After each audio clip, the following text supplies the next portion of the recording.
तो स्टोरी के स्टार्टिंग में हमें शिन्यू माउंटेन के टोड विलेज को दिखाया जाता है, जहाँ पर दो बंदे आपस में बात कर रहे होते हैं और उनमें से एक बंदा बोलता है, जब हमारे ओल्ड लीडर जिंदा थे तब हम लोग इतने ज़्यादा स्ट्रांग थे कि आसपास के लुटेरों को भी हमारी बात सुननी पड़ती थी। पर जब ओल्ड लीडर मर गए तो हमारे ही साथियों ने हमारे नए लीडर को धोखा देकर भाग गए और अब हम लोग ही बचे हैं। और अब कभी भी ऑफिसर्स आ सकते हैं, हम तो अपने लीडर को प्रोटेक्ट भी नहीं कर सकते और अगर हम लोग यहाँ पर रुके तो हम लोग भी मारे ही जाएंगे। तो चलो हम लोग भी अपने लीडर को धोखा देके वहाँ से भाग जाते हैं।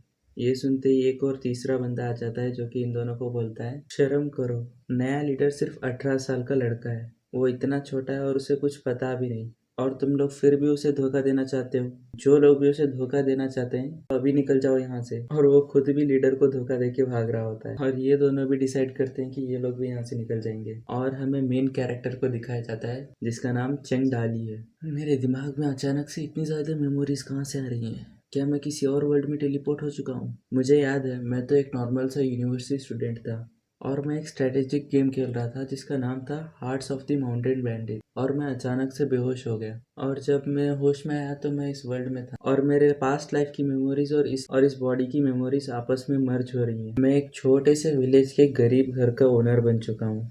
और फिर हमें इस वर्ल्ड के बारे में बताया जाता है, दावू में भी एक कंट्री का नाम है। दावू का फाउंडेशन 120 साल पहले हुआ था एंड जो दावू है इसके अंडर में 108 सिटीज और 13 परफेक्चर्स आते हैं। परफेक्चर को तुम मेन सिटी मान सकते हो जिससे ये पूरे सिटीज को कंट्रोल कर सकते हैं। पहले जो दावू हुआ करता था वो बहुत ज़्यादा पावरफुल था, बट अब का जो दावू है वो बहुत ज़्यादा वीक पड़ चुका है। यानी कि अब की जो कंट्री है ये काफ़ी ज़्यादा वीक हो चुकी है और यहाँ पर आए दिन वॉर्स होते रहते हैं जिसकी वजह से जो नॉर्मल उन्हें सरवाइव करने में भी मुश्किल होती है। और जब लोगों के पास कोई ऑप्शन नहीं होता तो वो एक माउंटेन बैंडिट बन जाते हैं और इस वर्ल्ड में ये लोग भरे पड़े हैं और उन्हीं में से एक है टोड विलेज। जब टोड विलेज का पुराना लीडर यहाँ पर था तो ये विलेज काफ़ी ज़्यादा पावरफुल था, बट टोड विलेज के मर जाने के बाद सभी बैंडिट्स यहाँ से भाग गए और अब सिर्फ मैं अकेला बचा हूँ। और तभी एमसी को आवाज़ आती है और ये बूढ़ा होता है शू शेंजी। ये इस विलेज का स्ट्रेटेजिस्ट है, बस नाम का स्ट्रेटेजिस्ट है। इसकी आईक्यू तो भाई गधे से भी कम है। अगर तुमने इसका प्लान फॉलो कर लिया तो समझ लो मौत चाह कर भी तुम्हें नहीं बचा सकती। और स्ट्रेटेजिस्ट शू को देखकर एमसी काफी ज्यादा खुश हो रहा होता है, इमोशनल होकर बोलता है, ओल्ड शू आप अभी तक नहीं गए यार, आपके इस एक्शन ने मेरा दिल छू लिया। इतनी खुशी मुझे आज तक नहीं हुई। और ओल्ड शू बोलते हैं, विलेज मास्टर लगता है आपको थोड़ी सी गलतफहमी हो चुकी है। जो टोड विलेज के रिसोर्सेस है ऑलमोस्ट सारे के सारे रिसोर्सेस खत्म हो चुके हैं। अब बस एक पतला सा घोड़ा बचा है जो कोई नहीं लेना चाहता। तो मैं सोच रहा था क्या मैं वो ले सकता हूँ, और साथ में आपका वो टाइगर का स्किन भी चाहिए था। ये सुनकर एमसी बेचारा डिप्रेशन में चला जाता है और बोलता है, हाँ ठीक है लेकर जाओ भाई। और फिर ओल्ड शू बोलते हैं, लिंगर जल्दी करो, उस घोड़े को लेकर चलो, हमें शाम होने से पहले माउंटेन से नीचे निकलना है और हमें खाने के लिए उस घोड़े पर ही निर्भर होना पड़ेगा। और फिर एमसी एक गहरी सांस छोड़ता है और वो सोचता है, मैं अकेले इस वर्ल्ड में पता नहीं कैसे सरवाइव कर पाऊंगा। और तभी उसे पीछे से कोई टपली मारता है जिसे देखकर एमसी जोर से चिल्लाता है, कौन है बे? पर जब वो अपने आसपास देखता है तो वो अलग ही डायमेंशन में होता है और एमसी को अपने सामने एक छोटी सी लड़की दिखाई देती है। वैसे छोटी नहीं है, समझ रहे हो समझ रहे हो ना। एमसी को अपने सामने एक लड़की दिखाई देती है जो कि बिना ड्रेस के है, टर्की और ड्रेस पहना है उसने, ठीक है। और वो लड़की अपनी आंखें खोलकर बोलती है, अच्छा लड़के तो तुम फाइनली आ ही गए। ये सुनकर एमसी बोलता है, तुम कौन हो और ये कौन सी प्लेस है? और वो लड़की बोलती है, ये सिस्टम का सब स्पेस है और मैं सिस्टम की स्पिरिट हूँ एंड क्योंकि तुमने गेम को ओपन किया है इसके लिए बधाई हो। और फिर सिस्टम स्पिरिट के हाथों से एक स्टोन जाता है जो कि एमसी के सामने एक स्क्रीन बन जाता है और एमसी देखकर बोलता है, एक सेकेंड, इसने भी क्या बोला? Heart of the bandit. ये तो वही गेम था ना जो मैं खेल रहा था, इसका मतलब मैं सच में इस वर्ल्ड में टेलीपोर्ट हो चुका हूँ। और सिस्टम स्पिरिट बोलती है, तुमने बिल्कुल सही कहा और मैं तुम्हारी यहाँ पर हेल्प करने आई हूँ। और फिर हमें एमसी की इंफॉर्मेशन दिखाई जाती है जहाँ पर वो टोड विलेज का विलेज लीडर है और जो इस विलेज की पॉपुलेशन है वो 3 लोग हैं। एक तो हो गया अपना एमसी विलेज लीडर और एक स्ट्रेटेजिस्ट चूशेन जी एंड थर्ड पर्सन है एक ग्रूमर। अब ये कौन है ये तुम्हें स्टोरी में आगे पता चलेगा। एंड फिर एमसी के सामने एक मिशन आ जाता है जिसमें उसे किसी भी हालत में ये जो विलेज की पॉपुलेशन है उसे गिरने से रोकना है। एंड क्योंकि ऑलरेडी ओल्ड शू इस विलेज से निकल रहे हैं और साथ में वो ग्रूमर भी विलेज को छोड़ के जा रहा है, तो इस विलेज की पॉपुलेशन एक होने वाली है। एंड एमसी को किसी भी हालत में उस चीज़ को होने से रोकना है, नहीं तो ये सिस्टम डिसअपियर हो जाएगा। और फिर सिस्टम स्पिरिट बोलती है, देख लो भाई, मिशन आ चुका है, कंप्लीट कर लो, नहीं तो बहुत पछताओगे। और फिर जो सिस्टम है वो एमसी के साथ इंटीग्रेट हो जाता है, यानी कि बाइंड हो जाता है। और फिर एमसी स्पिरिट से बोलता है, हाँ ठीक है, मैं मिशन कंप्लीट करने का ट्राई तो करूँगा, बट मैं यहाँ से बाहर कैसे निकलूँ? और सिस्टम स्पिरिट बोलती है, good question, you are a good question, इधर आओ। और एमसी अगले पल सीधा ज़मीन पे गिरा होता है और वो सोच रहा होता है, क्या मैंने अभी जो देखा ये एक सपना था? और तभी उसके कानों में आवाज़ आती है, और हाँ, अगर तुमने ये मिशन कंप्लीट नहीं किया तो तुम मारे जाओगे। ये सुनकर एमसी की फट जाती है और वो चिल्लाते हुए भागता है, स्ट्रैटेजिस्ट शू, अरे बूढ़े रुक जाओ यार। और ओल्ड शू को लग रहा होता है कि एमसी यहाँ पर इसलिए आया है क्योंकि उसे उसका हॉर्स वापस लेना है, इसलिए वो बोलता है, विलेज मास्टर क्या हो गया, आपको रिग्रेट हो रहा है क्या?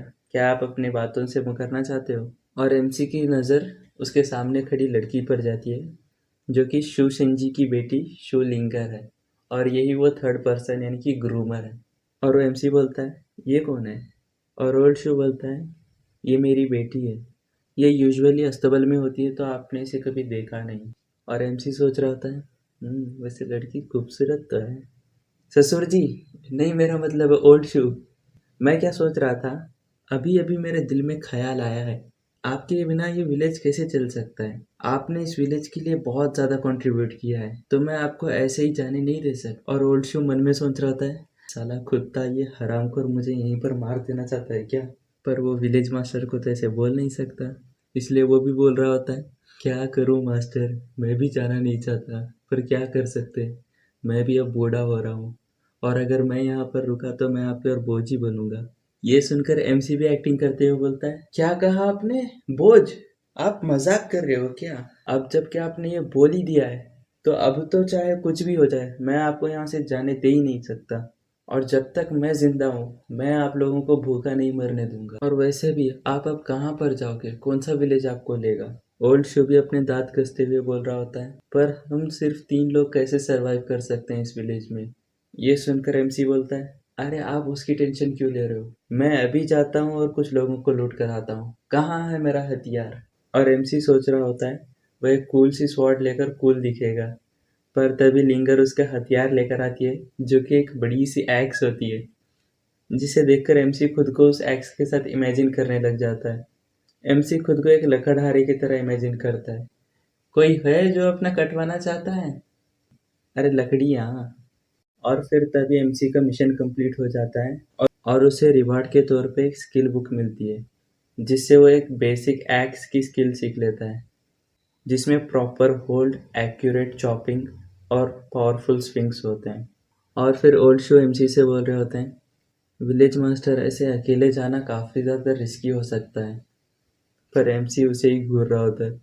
ये देखकर ओल्ड शो बोलता है, क्या मैं? और एमसी बोलता है, अरे नहीं नहीं ओल्ड शो, आपको अकेले थोड़ी ना जाना है, हम दोनों साथ में जाएंगे। क्यों, आपको इस बारे में कुछ बोलना है क्या? नहीं, क्या बोल सकते, चलो चलते हैं। चलो तो ठीक है फिर, पकड़ो मेरा घोड़ा। और फिर एमसी को एक और मिशन मिलता है, जिसमें उसे रात होने से पहले एक रॉबरी करनी है, और अगर एमसी उसमें फेल हो जाता है तो वो मारा जाएगा। और अगर वो एमसी उस मिशन को कंप्लीट कर लेता है तो उसे एक चांस मिलेगा जहाँ पर वो एक लॉटरी को ड्रॉ कर सकता है। और फिर ओल्ड शो मन मारते हुए बोल रहे होते हैं, विलेज मास्टर चलिए। और एमसी बोलता है, ना ना ना ना ना, मुझे विलेज मास्टर मत बोलो, मुझे बॉस बोलो। और फिर वो लोग निकल पड़ते हैं, और एमसी तो काफ़ी ज़्यादा जोश में लग रहा होता है। और फिर हमें माउंटेन की दूसरी साइड का सीन दिखाया जाता है, जहाँ पर कुछ लोग एक बगी को एस्कॉर्ट कर रहे होते हैं, और उनमें से एक बंदा बोलता है, वॉरियर लिन, थोड़ा ध्यान से, यहाँ पर आसपास में कई सारे बैंडिट्स हो सकते हैं, तो हमें और ध्यान से चलना चाहिए, क्योंकि हम सिटी लीडर के बेटे की फियांसी को लेकर जा रहे हैं। ये सुनकर वॉरियर लिन बोलता है, बैंडिट्स, अगर उनमें हिम्मत है तो उन्हें आने दो, मैं भी उन्हें अपना भाला टेस्ट करवाऊंगा। वैसे भी बहुत दिन हो गए करे हुए, अब तो खुजली सी मचने लगी है। फाइट करने की बात कर रहा है, ठीक है। हरामियों, पता नहीं क्या क्या सोचते रहते हो तुम लोग। और फिर हमें एमसी को दिखाया जाता है जो कि उसी रास्ते पर आगे बढ़ रहा होता है। और ओल्ड शू बोल रहे होते हैं, विलेज मास्टर, लगता है आज कोई नहीं आने वाला है, वैसे भी शाम हो रही है, तो चलिए ना वापस चलते हैं, हम कल फिर आ जाएंगे। पर एमसी उसकी बात को नहीं मानता और वो ऐसे ही आगे बढ़ रहे होते हैं। और फिर हमें उन्हीं वॉरियर्स का सीन दिखाया जाता है जहाँ पर हाउसकीपर हुआंग बोलता है, वॉरियर लिन, आपकी हेल्प से हमें सू फैमिली की मिस को ब्लैक रॉक सिटी तक पहुँचाना है ताकि वो उस सिटी की यंग मास्टर से शादी कर सके। ये मिशन काफ़ी ज़्यादा इम्पोर्टेंट है क्योंकि इस मिशन से ब्लैक रॉक सिटी और सू फैमिली के बीच में एक रिलेशन इस्टेब्लिश होगा, तो हमें काफ़ी ज़्यादा सावधान रहना होगा। और बाकी गार्ड्स बोल रहे होते हैं, अरे हाउसकीपर हुआंग, आप कुछ ज़्यादा ही सोच रहे हो, टेंशन मत लो, हम सिटी लीडर के लिए काम करते हैं, कोई बेवकूफ़ी होगा जो हम पर अटैक करेगा। और फिर एमसी दूर से उन लोगों को आते हुए देख लेता है और ओल्ड शू गार्ड्स को काउंट करने लग जाते हैं, 1 2 3 4 5 6 7, 7 से आगे नहीं गिनूंगा क्योंकि थाला for a reason. Young master, सामने 7 लोग हैं यानी कि थाला, और अगर हम लोग वहाँ पर गए तो वो लोग हम पे डाल देंगे भाला। तो चलिए ना वापस चलते हैं। ओल्ड शू, मैं आपकी भावनाओं को समझ रहा हूँ, पर टेंशन मत लो, हम दोनों साथ में मरेंगे।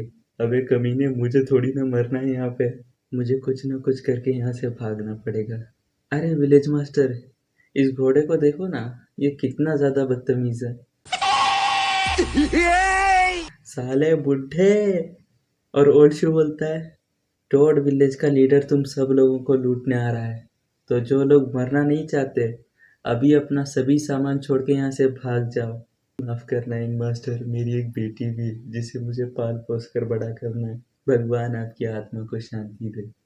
और एमसी गुस्से से चिल्ला रहा था, साले बूढ़े, एक तो मुझे धोखा दिया और इतना गंदा नाम दे दिया मुझे, टोड विलेज का लीडर, ये भी कोई नाम है। और फिर फाइनली एमसी का घोड़ा जाके रुक जाता है, बट कुछ ज़्यादा ही देर हो जाती है क्योंकि उसके सामने ही दोनों बंदे खड़े होते हैं। और एमसी अपने मन में सोच रहा होता है, इससे अच्छा तो होता कि मैं सिस्टम के हाथों मारा जाता। और हाउसकीपर वांग बोलता है, क्या तुम अकेले हमें लूटने आए हो? और एमसी बोल रहा होता है, अरे नहीं नहीं, यहाँ पर कुछ मिसअंडरस्टैंडिंग हो रही है, मैं कोई टोड विलेज का लीडर वीडर नहीं हूँ, मेरा नाम है शूशेंजी और मैं एक स्कॉलर हूँ और मैं तुम सब लोगों को लूटने आया हूँ, तो अपना अपना सामान देके भाग जाओ यहाँ से। एमसी भी बड़ा कमीना है, उसने चालाकी से ओल्ड शू का नाम ले लिया है। और एमसी की ये बात सुनकर सभी गार्ड सोच रहे होते हैं, क्या सच में कोई बैंडिट हमें लूटने आया है? क्या ये सुसाइड करना चाहता है क्या? इससे अच्छा तो होता कि ये कोई माउंटेन से कूद जाता। और वो सभी लोग एमसी पर हंसने लग जाते हैं। और हाउसकीपर वांग बोलता है, शांत हो जाओ तुम लोग। और तुम लड़के, तुम जानते भी हम कौन है? देखो, जिंदगी काफी ज्यादा कीमती होती है, अपना नहीं तो अपने फैमिली का ही सोच लो और चुपचाप वापस चले जाओ। मैं ऐसे प्रिटेंड करूंगा कि यहाँ पर कुछ हुआ नहीं। और तभी उसी बग्गी में से एक खूबसूरत सी लड़की बाहर देखने लगती है, जिसे देखकर एमसी अपना फिर से फ्लैट हो जाता है। और वो सोच रहा होता है, भाई इससे खूबसूरत लड़की तो मैंने अपनी ज़िंदगी में कभी नहीं देखी। और तभी सिस्टम उसके सिर पे हथौड़े से मारती है और बोलती है, साले ठरकी। और एमसी उसे देखकर बोलता है, यार तुम जब भी आते हो मेरे सिर पे क्यों मारती हो, थोड़ा तरीके से नहीं आ सकती क्या? एक हिडन मिशन आया है, वैसे ये तुम्हारे औकात के बाहर है, तो तुम चाहे तो मना कर सकते हो। पर एमसी सोच रहा होता है, यार हिडन मिशन काफ़ी मुश्किल से आते हैं और अगर मैंने इस मिशन को कंप्लीट कर लिया तो मुझे एक वाइफ मिलेगी। ये सोचकर एमसी खुश हो रहा होता है और सिस्टम भी समझ जाती है कि एमसी क्या सोच रहा है। और सिस्टम बोलती है, ठरकी, जरा देखो तो खुद को। एंड इसके आगे जो सिस्टम ने बोला मैं नहीं बोलने वाला भाई, तुम खुद पढ़ लो, मेरी हिम्मत तो नहीं होने वाली भाई ये ट्रांसलेट करने में। और फिर वॉरियर लिन आगे आते हुए बोलता है, यार मजाक बंद करो, एक बंदा तुम्हें लूटने आया है, तुम उसे डरा क्यों रहे हो? चलो इससे मैं लड़ता हूँ, कोई बीच में नहीं आएगा, ये सिर्फ मेरा है, ठीक है? और सभी गार्ड खुश होते हुए बोलते हैं, हे वॉरियर लिन लड़ने वाले हैं, हमने काफी ज्यादा सुन रखा है इनके बारे में। वॉरियर लिन, इसे एक बार में मत मारना, इसके ऊपर थोड़ा सा रहम दिखाओ। अरे यार आप भी अपने स्किल्स फ्लेक्स कर लो। और वॉरियर लिन एमसी से बोल रहा होता है, टेंशन मत लो, मैं तुम्हें ख़त्म नहीं करूँगा, मैं तुम्हें जान से नहीं मारूंगा। और एमसी बोलता है, मेरे इस एक्स ने कई सारे लोगों को मारा है, चल तू भी अपना नाम बता दे, तुझे हराने से पहले तेरा नाम भी याद कर लेता हूँ। और वॉरियर लिन अपना नाम बताता है, लिन शाओ यू। और हमें वॉरियर लिन के बारे में बताया जाता है, जो कि एक ऑर्डिनरी स्पीयर वॉरियर है और उसका हिडन एट्रीब्यूट ये है कि वो एक ग्रेट हीरो बनना चाहता है। मतलब उसका गोल ही उसका हिडन एट्रीब्यूट है। वाह, क्या राइटर है भाई ये। और फिर वॉरियर लिन एमसी से उसका नाम पूछते हुए बोलता है, तुम्हारा नाम क्या है? टोड विलेज का लीडर या फिर सुशन जी? मैं हूँ योंगचुन शहर का येवन। एमसी ने जो है इसे अपने पास्ट लाइफ का नाम बताया होता है और इस शहर का नाम भी पास्ट लाइफ वाला ही होता है, जो इस वर्ल्ड में तो होगा नहीं। इसलिए वॉरियर लिन भी बोल रहा होता है, पूरे 108 सिटीज और 13 परफेक्चर में मैंने आज तक इस शहर का नाम नहीं सुना। और ये नाम भी कितना ज़्यादा अजीबोगरीब है। चलो छोड़ो, बकवास नहीं करते हैं। और फिर वो दोनों आपस में लड़ने लग जाते हैं। एमसी अपने एक्स से अटैक करता है और वॉरियर लिन अपने स्पीयर से अटैक करता है। और एमसी का अटैक इतना ज़्यादा पावरफुल होता है कि वॉरियर लिन अपने स्पीयर के साथ घोड़े से नीचे गिर जाता है। और फिर एमसी अपने घोड़े के साथ आगे बढ़ते हुए अपने घोड़े से छलांग मार के एक गार्ड को नीचे गिरा के बग्गी वाले घोड़े पे बैठ जाता है और उस घोड़े पे ऐसा स्टेरॉइड मारता है कि वो घोड़ा 400 की स्पीड पे भाग रहा होता है। और ये देखकर हाउसकीपर वॉन्ग बोलता है, अबे पीछा करो उसका, अगर वो बच के भाग गया तो हम लोग नहीं बच पाएंगे। और हमें ओल्ड शू का दिखाया जाता है, जो कि अपने विलेज वापस आता है और वो अपनी बेटी से बोलता है, लिंगर जल्दी जल्दी से दरवाज़ा बंद कर दो। और लिंगर बोलती है, डैड आप अकेले क्यों आए हो? विलेज मास्टर कहाँ पर है? और ओल्ड शू बोलते हैं, अरे वो बेवकूफ़, वो तो अब तक मर गया होगा। अगर मैं समझदार नहीं होता और मैं वहाँ से निकल नहीं आता ना, तो तुम अपने बाप की लाश भी नहीं देख पाती। कितनी दुख की बात है। ये सुनकर लिंगर बोलती है, डैड दुखी मत हो, मरे हुए लोग कभी जिंदा नहीं हो सकते, इसलिए दुखी मत हो। और ओल्ड शू बोलते हैं, अरे उस इंसान के लिए कौन दुखी हो रहा है, मुझे तो अपने घोड़े का सोचकर रोना आ रहा है। खैर छोड़ो, अब ये प्लेस हमारे रहने लायक नहीं है, तो जल्दी से जितना भी सामान है पैक करो, हम जल्द से जल्द यहाँ से निकलेंगे। कुछ भी पीछे मत छोड़ना, लेसन भी पीछे मत छोड़ना। नहीं, ये वर्ड मैंने नहीं बोला है, एक्चुअल में ये वर्ड है, ठीक है। और फिर हमें एमसी को दिखाया जाता है, जो कि कैरेज दौड़ा रहा होता है और उसके पीछे सभी गार्ड्स चेस कर रहे होते हैं। और तभी उसके पास सिस्टम स्पिरिट आकर बोलती है, हे तुमने अभी एक मिशन कंप्लीट किया है जिससे तुम्हें लॉटरी चांस मिला है, तो क्या तुम्हें प्राइस जोए छे? और एमसी बोलता है, जोए छे, आप दो ना, आप दो ना। और सिस्टम स्पिरिट उसकी मजे लेते हुए बोलती है, अभी तुम्हें प्राइस चाहिए या फिर तुम घोड़े को चाबुक मारोगे? और एमसी बोलता है, मैं तुम्हारी मारूंगा। और सिस्टम स्पिरिट बोलती है, तुम घोड़े को मारोगे या फिर? भाई सिस्टम डिडंट इवन हेजिटेट, ये सिस्टम कुछ अलग ही लेवल पे है भाई। और फाइनली एमसी खुद हार मान लेता है और बोलता है, यार क्यों कर रहे हो मेरे साथ ऐसा, मेरी जान पे बनाई है और तुमको यहाँ पर मजाक सोच रहा है, जल्दी से प्राइस दो ना। और सिस्टम तभी चुटकी बजाती है एंड उसके सामने एक लॉटरी मशीन आ जाती है विथ बैकग्राउंड म्यूजिक, दुम तना दे रे न दे रे न, दुम तना दे रे न दे रे न। और एमसी के पीछे अभी भी वो लोग बड़े हुए हैं और इसका अभी भी बैकग्राउंड म्यूजिक खत्म नहीं हो रहा होता है। एमसी बोलता है, अरे मेरी माँ जल्दी से प्राइस निकालना। एंड तभी सिस्टम स्पिरिट बोलती है, कॉन्ग्रेचुलेशंस, तुम्हें एक ग्रेट अननोन हंटर मिला है जिसका नाम है शिनमैन। एमसी भी लाइक, क्या इससे इंसान भी निकलते हैं? अरे वाह, तो कहाँ है मेरा आदमी? यहाँ तो सिर्फ पत्थर ही पत्थर दिखाई दे रहे हैं। तो क्या वो आसमान से आएगा या फिर मुझे कुछ मंत्र बोलने पड़ेंगे? शकलका बूम बूम, ओम भट स्वाहा, खुल जा सिम सिम, साकी नाकी माका। नहीं, इससे भी नहीं। ठीक है, अब इससे तो खुल के ही रहेगा। छीन टपक टपडम। और फिर तभी वॉरियर लिन एमसी पर अटैक करने वाला होता है, पर एमसी बार बार उससे बच जाता है। एंड तभी हमें एमसी के सामने दिखाया जाता है, जहाँ पर एक आदमी खड़ा होता है और वो बोलता है, अरे दीवानो मुझे पहचानो, कहाँ से आया, मैं हूँ कौन, मैं हूँ शिनमैन। मुझे पता था ये मंत्र काम करेगा ही करेगा। आफ्टर ऑल ये सभी मंत्र में लेटेस्ट मंत्र है। और फिर एमसी अपने घोड़े को रोकने का ट्राई करता है, बट क्योंकि उसने पहले कुछ खतरनाक वाला स्टेरॉइड मारा था उस पर, इसलिए वो घोड़ा उससे कंट्रोल नहीं हो रहा होता है। और वो शिनमैन से बोलता है, अरे भाई झुक जा, नहीं तो ये घोड़ा तेरी खड़े खड़े मार देगा। ये सुनते ही शिनमैन गुस्से में आता है और बोलता है, साले घोड़े तू मेरी मारेगा, ये ले। और वो घोड़े को एक रख देता है, जिसकी वजह से भाई घोड़े की हालत खराब हो जाती है। घोड़ा बेचारा बेमतलब का कुट रहा है। और शिनमैन की ये स्ट्रेंथ देखकर हाउसकीपर हुआंग की भी हालत खराब हो जाती है और वो डरते डरते बोलता है, शायद तुम जानते नहीं, हम सिटी लीडर के आदमी हैं, तो चुपचाप सरेंडर कर दो और मिस सू को हमें वापस कर दो, नहीं तो हम अपनी पूरी आर्मी गैदर कर देंगे और तुम्हारा नामो निशान मिटा देंगे। और फिर शिनमैन अपने भाले से हाउसकीपर हुआंग का दांत तोड़ देता है। वेरी पावरफुल भाला।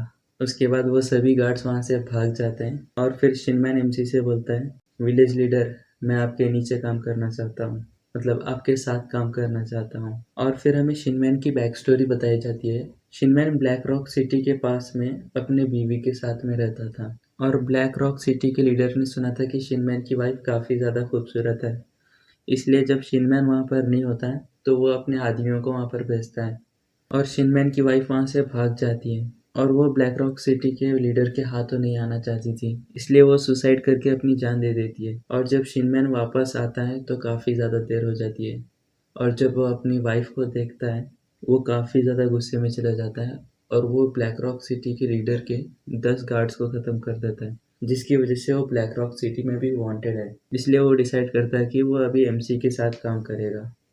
शिनमैन की स्टोरी सुन के एमसी भी काफ़ी ज़्यादा इमोशनल होता है और तभी एमसी का जो घोड़ा होता है वो वापस आ जाता है, काफ़ी ज़्यादा लॉयल है। इससे ये बात पता चलती है कि ये घोड़ा है, घोड़ी नहीं। और फिर एमसी वो घोड़ा शिनमैन को दे देता है और वो दोनों विलेज वापस लौट रहे होते हैं और हमें विलेज के अंदर का सीन दिखाया जाता है जहाँ पर ओल्ड शू ने अपने गले में लहसुन डाल रखा है और फिर वो अपनी बेटी से बोलता है, लिंगर, यहाँ पर जितना भी सामान है वो उठा लो। और लिंगर बोलती है, डैड मैं इससे ज़्यादा और नहीं ले सकती। और फिर ओल्ड शू बोलते हैं, तुम्हें क्या लगता है मैं इतना सारा सामान उठा सकता हूँ, पर क्या कर सकते हैं, अगर हमें जीना है तो हमें ये सारा सामान लेना ही होगा। और फिर तभी आवाज़ आती है, क्या तुम्हें मदद के लिए घोड़ा चाहिए? और जब ओल्ड शू देखता है तो उसे विलेज मास्टर यानी कि हमारा एमसी शी-मैन के साथ दिखाया जाता है जो कि बग्गी लेकर आ रहे होते हैं और एमसी को देखकर शी-मैन अपना नाटक शुरू कर देता है, विलेज मास्टर आप अभी भी जिंदा है। मैं बता नहीं सकता मैं कितना ज्यादा खुश हूँ, मैं बहुत ज्यादा निकम्मा हूँ, मैं कुछ काम का नहीं हूँ, आपको मुझे भगाने की जरूरत नहीं है, मैं खुद ही यहाँ से चला जाऊंगा, मैं आप पर बोझ नहीं बनूंगा। और एमसी बोलता है, हाँ ठीक है, जाओ जाओ। अरे हाँ, मुझे याद आया, मैं जब उन लोगों को लूट रहा था तो मैंने अपना नाम सू शियनजी बताया था, तो अब वो लोग सू शियनजी को ढूंढ रहे हैं। ये सुनते ही ओल्ड शू बोलता है, क्या? विलेज मास्टर, भले ही मैं बूढ़ा हो चुका हूँ लेकिन अभी भी मेरे पास दिमाग है, मैं आपके लिए स्ट्रेटेजी सोच सकता हूँ। जब भी आप मुसीबत में होंगे सिर्फ मैं आपकी हेल्प करूँगा। भाई ये बूढ़ा रंग बदल ले, क्रिकेट छोड़ो, लड़कियों से भी ज़्यादा तेज निकला। मुझे ऐसा क्यों लग रहा है ये वीडियो देखने के बाद लड़कियां मुझे पीटने के लिए दौड़ेंगी। और फिर एमसी शी-मैन को सभी लोगों से इंट्रोड्यूस करा देता है और फिर लिंगर से बोलता है जो घोड़ा है उसे खाना खिलाते हैं और ब्रदर शी यानी कि शिनमैन को बोलता है खाना बना दे। और फिर वो ओल्ड शू से बोलता है ये जो बग्गी के अंदर जो लड़की है उसे मेरे कमरे में कैद कर दे। और वो सोचता है आज मैं अपनी बीवी के साथ सोऊंगा। और उसके बाद एमसी सोच रहा होता है वैसे मैंने मिशन तो कंप्लीट कर दिया, तो चलो देखते हैं मुझे क्या रिवॉर्ड मिला है। उसके बाद एमसी चुटकी बजाता है और बोलता है सिस्टम, और तभी सिस्टम आती है और उसे फिर से एक रख के देती है और बोलती है साले औकात में रहे। और हाँ, सिस्टम नहीं, सिस्टम गॉडेस बोल, सिस्टम गॉडेस। चलो वैसे बुरा नहीं है, तुमने रॉब पीपल्स फियांसे का स्टेज 1 कंप्लीट कर दिया है जिसकी वजह से जो तुम्हें एक रिवॉर्ड मिला है और उस रिवॉर्ड की वजह से एक पर्सन की हिडन टैलेंट्स अवेकन हो गई है। एमसी बोलता है किसकी? अबे वो मेरा काम नहीं है, वो तू खुद देख ले। एंड तभी एमसी को सामने तू शियानजी दिखता है जिसकी हिडन टैलेंट अवेकन हुई है। अब इसकी हिडन टैलेंट क्या है ये तुम गेस करो। इतनी खतरनाक टैलेंट है भाई, तुम लोगों ने सोचा नहीं होगा इतनी खतरनाक हिडन टैलेंट। तुम लोग कमेंट करके बताओ क्या टैलेंट हो सकती है। इसी सस्पेंस के साथ मैं ये चैप्टर भी खत्म कर रहा हूँ। ये वीडियो कैसी लगी जरूर बताना, क्योंकि ये वीडियो मैं रात के 3 बजे ऐसे रिकॉर्ड कर रहा हूँ तो कुछ ज्यादा ही अश्लील हो गई, शायद आगे से इतना ज्यादा अश्लील नहीं होगी। तो वीडियो कैसी लगी बताओ, कमेंट भी कर देना एंड मैं मिलता हूँ अगले वीडियो में। तब तक के लिए take care and bye bye.